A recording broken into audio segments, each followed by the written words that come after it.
యదా యదా హి ధర్మస్య గ్లానిర్భవతి భారత అభ్యుత్థానమధర్మస్య తదాత్మానం సృజామ్యహం పరిత్రాణాయ సాధూనాం వినాశాయ చ దుష్కృతాం ధర్మ సంస్థాపనార్థాయ సంభవామి యుగే యుగే. ఎప్పుడెప్పుడు ధర్మానికి హాని జరుగుతుందో, ఎప్పుడెప్పుడు అధర్మం వృద్ధి చెందుతుందో అప్పుడప్పుడు సత్పురుషులను ఉద్ధరించేందుకు, అధర్మపరుల వినాశనానికి, ధర్మాన్ని పునఃస్థాపించేందుకై నేను జన్మిస్తుంటాను. నేనే నాశనం లేని పరమాత్మను. నేనే మత్స్యావతారాన్ని, నేనే వామనావతారాన్ని, నేనే పరశురాముణ్ణి, నేనే రామావతారాన్ని కూడా.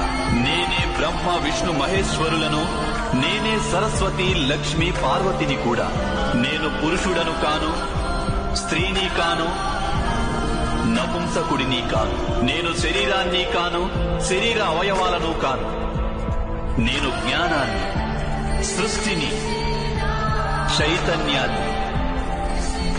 నేను పరబ్రహ్మను. నేనే సర్వస్వాన్ని. అలాగే నేను ఏమీ కాను.